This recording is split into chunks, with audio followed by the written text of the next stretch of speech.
2024年7月，相聲大師侯宝林的二兒子侯耀華開直播聊相聲圈的人和事兒，但是唠着唠着這話鋒一轉，要清理門戶，要對老爹的徒弟、弟弟侯耀文的徒弟和他自個兒的徒弟來一次大掃除，把一些不符合相聲傳統、敗壞相聲名聲的人踢出相聲界，還揚言侯家的門你再也進不來了。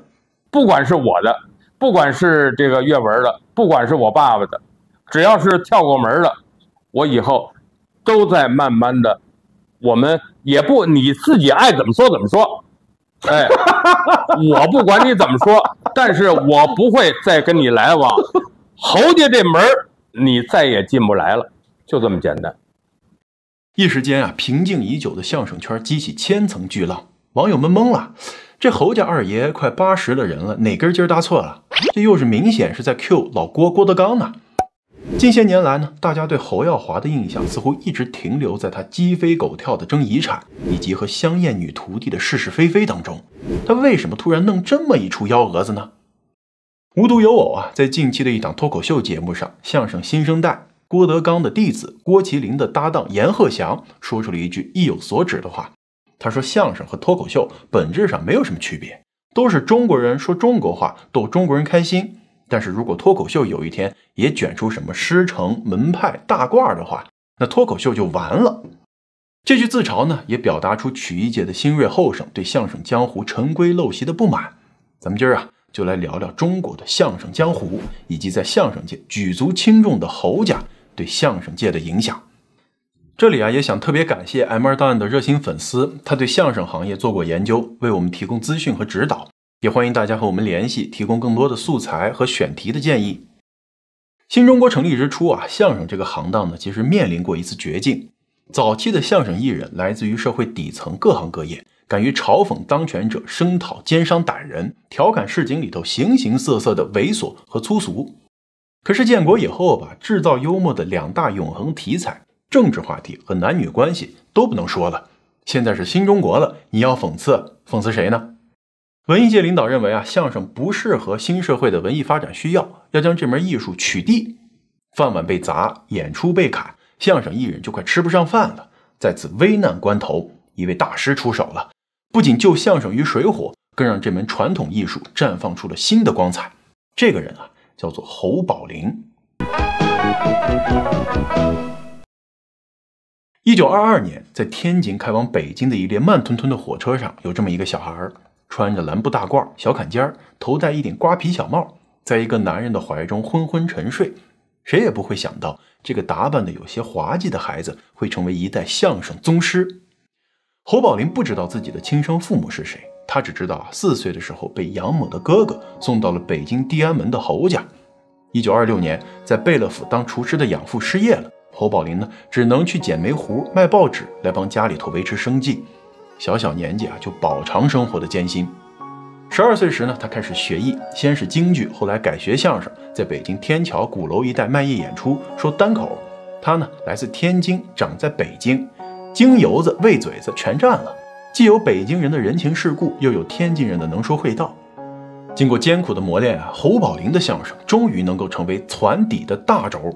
1949年秋，侯寶林給毛澤東表演了相聲，表演結束之後毛連聲叫好，高喊侯先生再來一個，被國家領導人尊稱為語言大師、侯寶林相聲大師的名號享譽全國。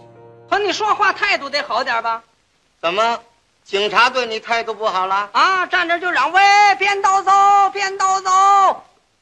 哎，喂，我有名有姓沒有？人知道你是誰呀？那我知道他喊誰呢？那就是喊你呢。那就喊我我姓卞，叫道走。你這叫什麼人呢你？解放初期相聲的表演方式和內容上有很多糟粕的東西，主要是因為相聲發源於民間街頭，魚龍混雜的北京天橋、天津的三不管地帶，商賈雲集的南京夫子廟，沒有固定的場地，逮哪兒算哪兒。在這些充滿市井氣的地方除了要上難度，還得上尺度，時不時得搞點低級趣味，來個葷段子，才能把人吸引過來。建國後眼看着相声行業風雨飄搖，侯寶林扛起了挽救事業的大旗，發起成立相聲改進小組，帶頭反三俗。傳統相聲裡些那些屎尿屁、擦邊球咱別講了，社會要發展，段子得長青嘛。但是當時的相聲藝人有點文化，但屬實不多，讓他們創作新段子實在有點難為人。於是侯宝林就想到了老舍。老舍先生幫助他们重新編寫了《地理圖》《文章會》《維生素》等相聲，去其糟粕，取其精華。改進小組演出的那天文化部門的主要領導幾乎都來了。看過表演之後呢，才收回成命，允許相聲繼續演出。侯宝林就成了新中國曲藝事業重要的奠基人和領路人。但也是從這個時候開始就有了歌頌相聲這麼一個風格，諷刺對象呢也有了局限性。這個趨勢相信大家在一年比一年更無聊的春晚相聲節目當中已經感受到了。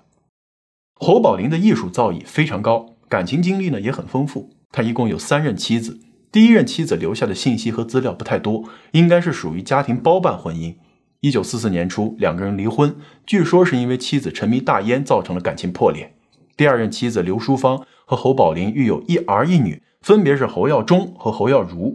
1949年侯宝林和京劇演員王亞蘭結婚，又生了2個兒子和2個女兒。這2個兒子呢，就是大家非常熟悉的侯耀華和侯耀文了。在侯家這樣的傳統家庭中，女兒在敘事結構當中基本上是處於一個消失的狀態，所以重點就在於他的3個兒子侯耀中、侯耀華和侯耀文。爸爸侯寶林呢，深知學藝之苦，成名之難，舊社會嘛，那是養家糊口，生計所迫。現在條件好了，就應該讓孩子們多讀書。於是他叮囑兒子，你們3個都不許學相聲，要有一門自己的本事，安身立命。這個長子侯耀中呢，听了爸爸的話，本來他就對相聲不太感興趣，後來便從事了其他行業。不過後來大家熟悉的德雲社侯震就是侯耀中的兒子。侯震呢，也因為長子長孫的身份，被視為德雲社的吉祥物和非物質文化遺產。剛才後台玩手機，所以沒上來這是我師父侯耀文先生留給我的非物質文化遺產。雖然相聲說的一般，但郭德綱呢一直把侯震留在身邊，歸根結底還是4個字：名正言順。所以100年來相聲界的一些個規則一直像一把無形的枷鎖掛在這個行當的門面上。和長子侯耀中不同的呢，是從小在侯寶林身邊長大的耀華、耀文兄弟倆，那是備受熏陶對相聲表現出了極大的興趣。但是在這件事上父親展現出了不容商量的嚴厲，還特別勸誡過侯耀華，說他就不適合說相聲。那因為父親勸退，侯耀華呢最終放棄了相聲的夢想，循規蹈矩的學習工作，成年之後進入工廠，成了一名普通工人。而小兒子侯耀文就没這麼聽話了，他是真心喜歡相声了，父親不讓學，那咱就偷着學。那會兒凡是外地進京來的相聲演員，沒有不來家裡頭拜訪的。請客人吃完飯，侯寶林就要和人家聊聊業務，侯耀文呢就端一個小板凳，坐在門口偷聽，聽他們聊關於相聲藝術的認識、感覺、技巧。耳濡目染之下，一招一式已經開始有點侯門相聲的味道了。再長大一點，他給自己起了個藝名小阿弟，在舞台上度過了4年多隱姓埋名的日子，後來還背着老爹考入了鐵路文工團。看到小兒子竟然這麼執着，也的確是塊說相聲的料，侯寶林就沒有再反對。1983年是央視的第1屆春晚，群星薈萃，大腕雲集。侯耀文和搭檔石富寬憑借一場長達30分鐘的相聲表演講禮貌，博得了滿堂喝彩，一時間是家喻戶曉。他出演的很多小品也都被觀眾朋友們奉為經典。和趙麗蓉老師搭檔的《英雄母親的一天》裡面那句經典的司馬剛砸光，深深地刻在一代人的記憶當中和黃宏的小品打扑克，通過小小一把牌映射出社會大舞台，針砭時弊，是原地封神。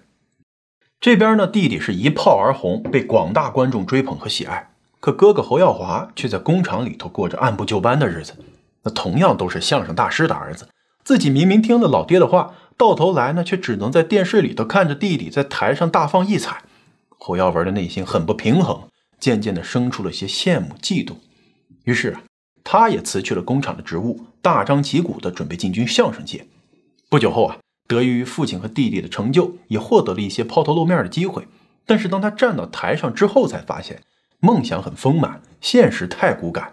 在相聲上沒有太多天賦的他，怎麼闖都闖不出個名堂來。但是轉念一想，侯門在文藝界的名氣擺在這兒不用白不用相聲這條路雖然走不通了，但是別的表演類型是不是可以再去試試呢？幹什麼不比回工廠上班有盼頭於是呢，他開始朝着演員這條路努力。幾經輾轉，他獲得了在《顽主》《小房東》等影視作品中出演配角的機會，也成功出演過一些小品，和宋丹丹搭檔過漫畫，和郭達演過這個戲迷。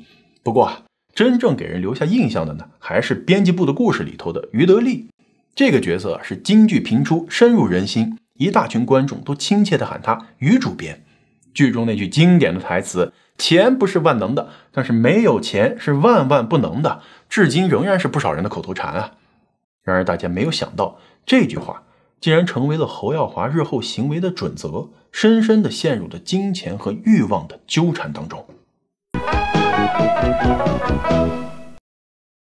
在侯寶林名聲鼎沸之時呢，馬季曾經慕名來拜師。在侯寶林的悉心教導下，馬季成為了轟動一時的相聲大師。然而正當馬季順風順水的時候，卻被爆出打人事件，這是怎麼回事呢？說的呀是上世紀60年代的文革期间，馬季打了師傅侯宝林一巴掌。面對种种質疑聲呢，侯宝林的回應是似是而非，沒什麼可說的，舊社會徒弟打師傅是常有的事兒。但馬季卻說這是子虛烏有的事兒。1993年2月，侯寶林去世，臨終前與馬季交談一番，大有托孤之意。誰料時隔1年，馬季就帶領着馬家軍刷屏了央視春晚，徒弟姜昆、馮巩等人名聲大噪，馬家軍來勢洶洶，在相聲界立穩了大旗。侯耀文呢，則憑借一己之力創建了另一支相聲隊伍，頂着整個同行的壓力，收了郭德綱為徒。2004年以前的郭德綱啊，其實在北京呢是一個名不見經傳的小人物，想要擠進這個主流的相聲圈，卻無人理睬，為了生計被人當猴耍。那時候啊，他的名声也不太好。首先呢，就是因為他的相聲風格問題，主流相聲圈認為他這段子三俗啊，不利於相聲的發展。第二個原因啊，是師承的劣跡。郭德纲早年的師傅呢是楊志剛，後來啊双方的關係惡化，两人都不承認這段師徒關係。那這一點算是相聲界的大忌，因為自打誕生之日起，相聲就充滿了濃重的江湖氣，有一層江湖規矩的束缚。遵循這個師承關係，講究一個名正言順，所以啊，拜師是非常嚴肅的一件事。沒有師承，在圈內叫海清，明裡暗裡被人瞧不起啊。這第三個原因啊，就是早期的郭德綱呢，做人說話都是得理不饒人，懟天懟地懟同行，在相聲裡頭砸掛人家媳婦出軌，開倫理玩笑，觀眾們是聽着荷爾蒙在前面飛，道德感在後面追啊。那個時候的老郭啊，最想做的一件事就是在北京能夠找一個相聲界的大佬當靠山，可是沒有人願意收留他。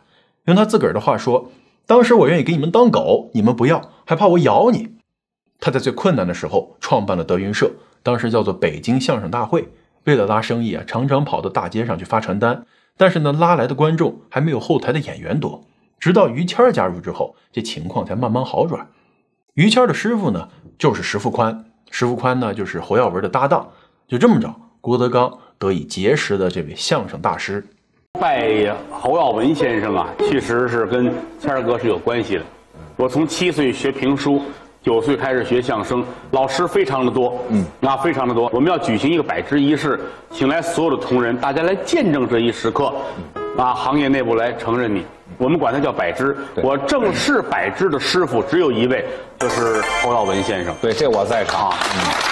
正式有仪式拜过的老師傅就我一個。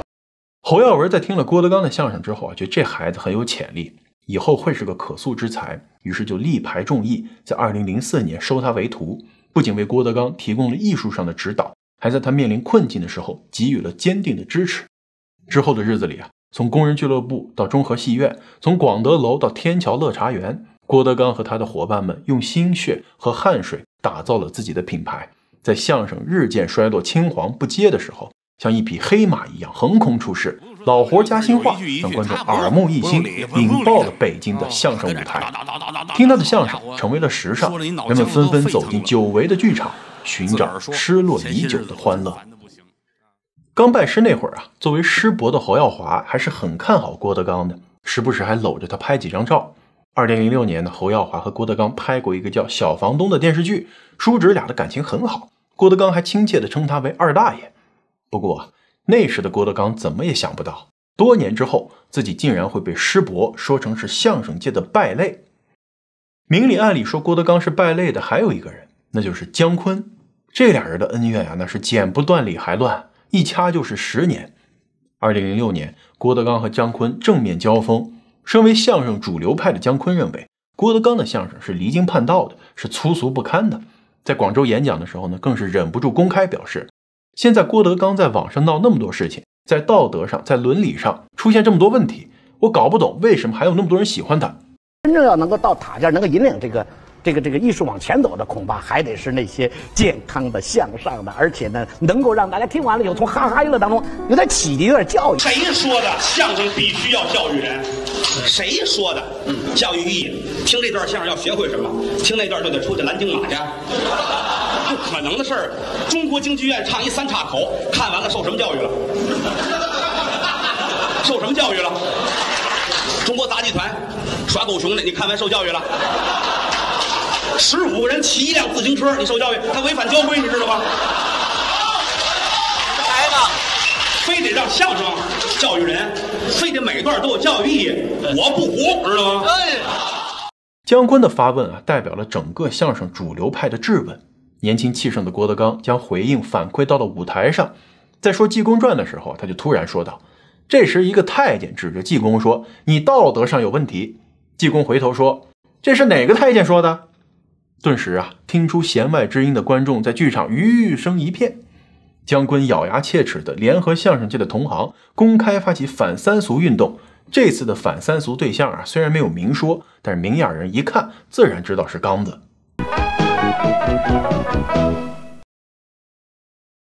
2007年6月23日下午，侯耀文突發心臟病，在北京昌平區沙河玫瑰園的家中去世。而因遺產分配糾紛，從離世到入土為安，侯耀文竟然等待了漫長的45個月。這場遲來的葬禮背後，隱藏着一段跌宕起伏的家族紛爭。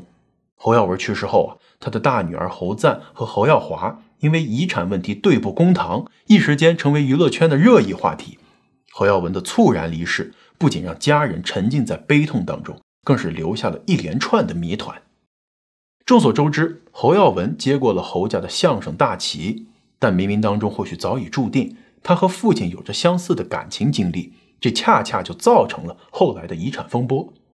他和舞蹈演員劉岩的婚姻呢，曾經是圈內人羨慕不已的一段佳話，兩個人因藝術結緣，共同走過青春歲月。但可惜的是，隨着侯耀文事業的發展，兩個人也是聚少離多。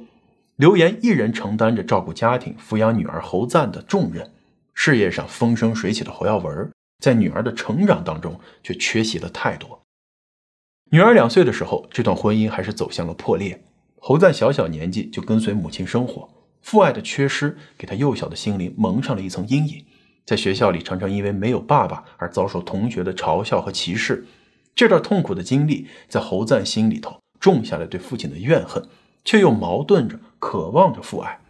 青春期的姑娘啊，對父親的態度是複雜而矛盾的，表面上拒絕提及父親，內心卻暗自關注着他的一舉一動。然而命運似乎總和他作對。1993年，13歲的侯贊在報紙上看到了父親再婚的消息。25歲的新娘袁英是一名演員，跟侯耀文在拍攝特型警察的時候認識並定情。父親的這個新婚妻子比自己大不了多少，這個事情啊，對侯贊的打擊可想而知。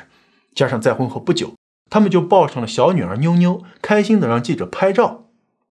自己的父親跟別人組成了美滿的家庭，青春期的少女感覺自己被徹底拋棄了，從此啊，築起了一道高牆，拒絕任何來自父親的關心和接觸。直到2004年，侯贊因病住院，父親侯耀文得知之後啊，推掉了所有的工作，從外地趕回北京，日夜守候在病房外。侯贊醒來的時候，看到歪倒在椅子上打盹的老人，花白的頭髮，滿臉的倦容，一副風塵僕僕的樣子。仔細一看，發現這是他自己的爸爸。那一刻啊，他心中的堅冰突然融化，哽咽地喊出了壓抑多年的爸爸。10年之後，父女倆終於冰釋前嫌，和好如初。可是造化弄人啊，這樣的快樂時光呢，僅僅持續了短短的3年。2007年6月23日，侯耀文突然離世，不僅給侯贊帶來了無盡悲痛，還將他捲入了一場始料未及的遺產紛爭。作為哥哥的侯耀華，在弟弟去世的第一時間就趕到了現場，協同弟弟的好友牛承志和徒弟郭小小着手處理善後事宜。同時呢，他們聯手掌握了侯耀文的所有財產，包括房產、鑰匙、車、個人物品和銀行卡等等。根據這個法定的繼承順序啊，第一繼承人呢是配偶、子女、父母。而當時呢，侯耀文已經和他的第二任妻子袁英離婚了，父母也去世了，所以其實第一继承人就是那2個女兒。但由於當時這小女兒妞妞還小嘛，侯贊也並不是相聲圈的人，所以由侯耀华操办弟弟的喪葬事宜，在行業內也是名正言順。這兒要插一句，有同學可能要問了，不是刚剛還說這老夫少妻恩愛有加嗎？怎麼又離婚了呢？原來啊，再婚後的侯耀文繼續在外頭商演拍戲掙錢，所以呢就托付同住一個小區的相聲演員戴志誠照顧他的妻女。結果啊，有家有口的戴志誠竟然在這段時間和袁英搞到了一起。論輩分啊，戴志誠得叫袁英一聲師婶。這段差着輩兒的狗血劇情，激發了郭德綱創作出脫妻獻子，也讓侯耀文不得不再次離婚，直至驾鶴西去也沒有再婚。2007年，戴志誠和前妻離婚，和袁英結婚。也是在這一年呢，侯耀文突發心臟病去世，年仅59歲。因為走得太突然，不光沒有遺囑，還沒有墓地。火化之後的侯耀文骨灰就放置在八寶山，要等待墓地事宜完備之後呢，才能择日下葬。然而啊，就在這個等待的過程中，侯贊發現自己不僅連父親的1分錢也沒拿到，就連那套玫瑰園的房產也因為拖欠銀行70萬元的房貸，面臨被收回的局面。等他想起父親的遺產，這玫瑰園啊早已是人去樓空，連電燈泡都不知道什麼時候被人卸了。再去查父親的銀行賬戶，居然被凍結了。侯贊這下急了，從事演員多年的父親不可能沒有留下1分錢，那麼遺產到底去哪兒了？為了尋求真相，侯贊一紙訴狀將同父異母的妹妹告上了法庭。但是呢，此舉並不是懷疑妹妹侵吞了遺產，而是因為他倆同為遺產的第一順序繼承人，現在他倆都不知道父親到底有多少遺產，所以呢，希望法院通過此案的調查，去查一下侯耀文名下的銀行存款和交易記錄，並且進行分割。法院呢受理了這起訴訟，並立刻對遺產案進行了調查。結果不查不要緊，這麼一查呀，竟然查出了侯耀文的存款被其好友牛承志多次取走，最大的一筆提款高達120萬。此外啊，侯耀文的徒弟郭小小曾經用私家車和搬家公司將玫瑰園裡的所有物品拉走了。可是呢，牛承志和郭小小卻大喊冤枉，表示自己不是私下取款，也不可能背着侯家取錢。這些錢啊，是在侯耀文家人同意的情況下取走的，是用來處理侯耀文的后事和部分欠款的。而這個侯耀文的家人，指的就是他二哥侯耀華。2009年7月21日，在看清形勢之後呢，侯贊向法院提出了申請，在新的訴狀中，自己和妹妹為原告，侯耀華為第一被告，侯耀文的生前好友牛承志為第二被告，侯耀文的弟子郭小小則為第三被告。經法院調查，侯耀文在多處銀行有存款130多萬，但基本上已經被取走了。也就是說啊，即使這些錢追回來了，姐倆能獲得的遺產也就是130多萬。這麼多年來啊，侯贊一直沒和爸爸住在一塊兒，所以呢，對老爸的家產他也毫無概念。難道說父親真的就只留下這麼一點遺產嗎？還是說因為沒有證據，就只能任由二叔逍遙法外嗎？在此緊要關頭啊，有一個人站了出來。如果說還能有人對侯耀文的家產了解一二的話，那這個人啊，就是他的徒弟郭德綱了。一天後的7月22日，郭德綱在博客中描述了侯耀文擁有的價值不菲的羊脂玉、翡翠、名表等等，說師傅的書房裡有幾個抽屉，我和於谦去了，他都会拿出來給我們瞧。而且呢，他最愛收藏手表，家裡的名表有幾十塊，每塊都價值幾十萬，心愛之物不計其數。有人說他家產有8000萬，那不可能，但2-3千萬也差不多。在這場鬧得沸沸揚揚的遺產風波當中，郭德綱出來力挺侯贊以及妞妞。隨着各大媒體紛紛關注此案，很快啊，矛頭開始指向侯耀華。我沒看過，我沒動過，我也沒清理過，為什麼？誰都明白，睹物思人。前面咱們也說到，因為女兒們還小，也不是相聲圈的人，所以侯耀文的葬禮其實是他二叔侯耀華主持的。但是啊，這葬禮過後，侯耀華并没有在继承人的见證下找公證部門來清點財產，而是把財產代為處理保管，而且完全沒有分配的意思。這種做法實在是不能服眾。成為被告的侯耀華始終保持沉默，只簡單一句“以心做事，上天會看到”。而他和郭德綱的梁子算是徹底結下了，只要一有機會就會擠兌郭德綱。在唐杰忠的收徒儀式上，侯耀華一語雙關地說，有的徒弟報恩，有的徒弟報仇，希望唐老師的徒弟們規規矩矩做徒弟，千萬不要讓相聲毀在一些個敗類手裡。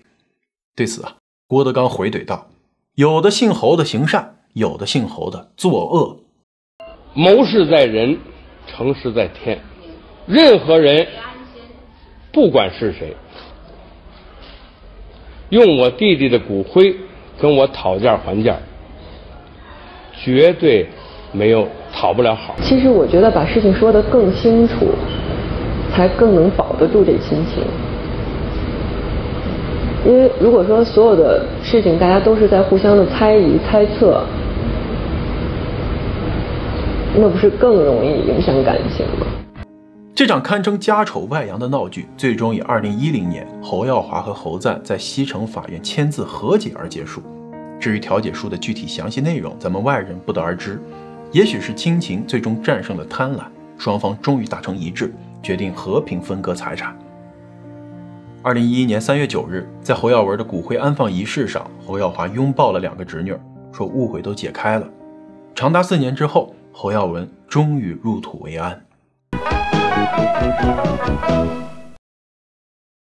野產大戰後啊，一邊是郭德綱帶着德雲社蒸蒸日上，一邊是侯耀華把腳底下的路越走越偏，落下個晚節不保德藝雙失的名聲。話說啊，這尋龍分金看纏山，老頭想過美人關。2017年，自稱是女演員的安娜金，先是在微博上自己發了篇侯耀華新收女徒弟三國混血演員安娜金，又是曬師傅給她送的香奈兒包，3天2頭呢還要發幾張2人的親密合影，大刷存在感。網友們啊一邊看熱鬧，一邊就當起了福爾摩斯，扒出來了這限量包啊其實是假的，是侯耀華一行人在廣州白雲皮具城買的。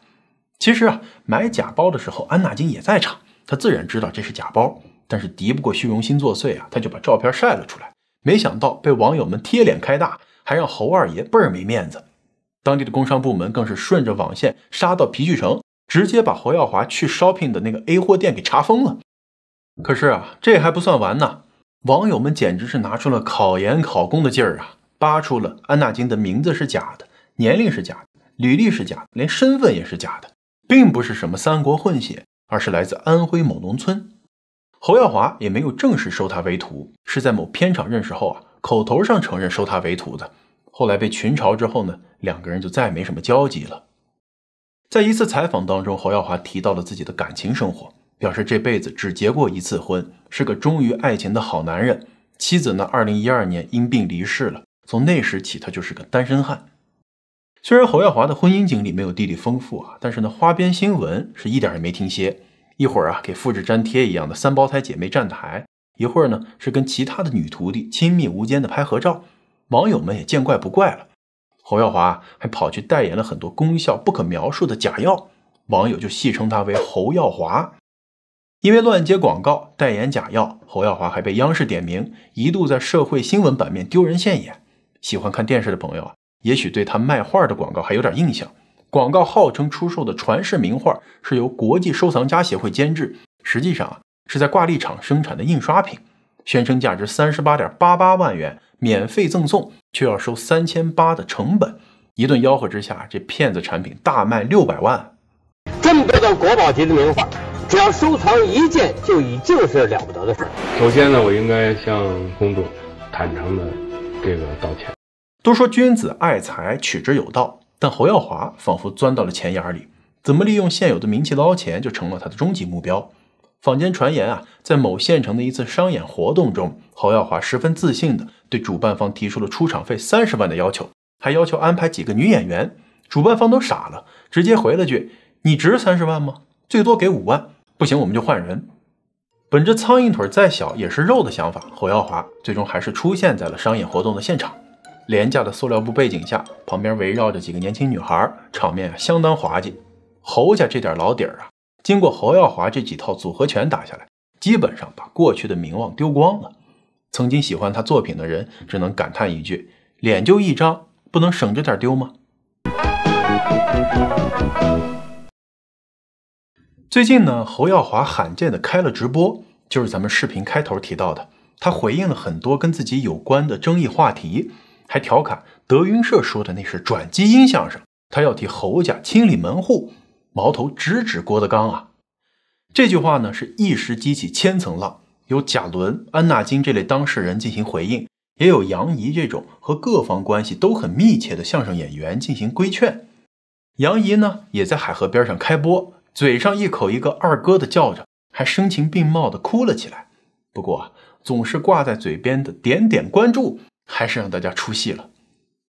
說起這個點點關注啊，熟悉我們頻道的朋友們都知道，為了不影響敘事節奏和故事流暢性，我們呢很少在過程當中號召大家去點關注，僅僅是在結尾提醒一下。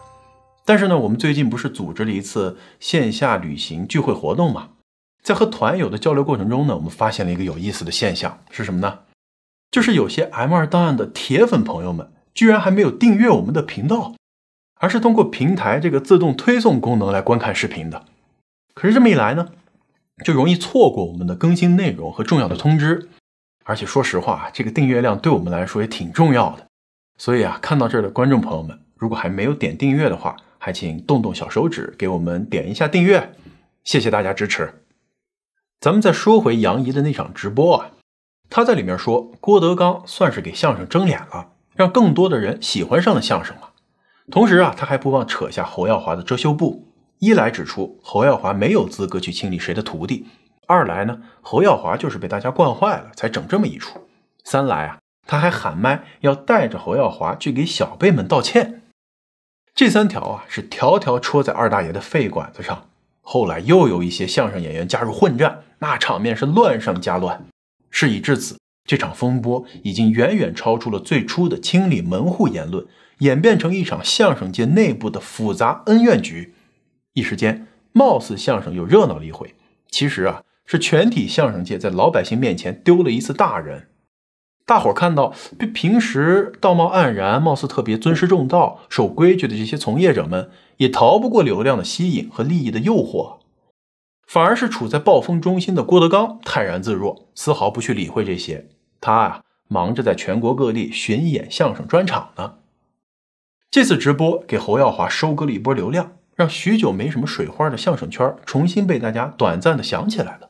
可惜風雨飄搖的侯門到現在連門框都沒了，無論侯耀華再怎麼作妖放大招，都無法挽回頹勢了。老觀眾們對侯耀華感到很惋惜，論成就也有，論名氣呢也有，但可惜老了以後是昏招迭出，弄了個晚節不保，實在是遺憾啊。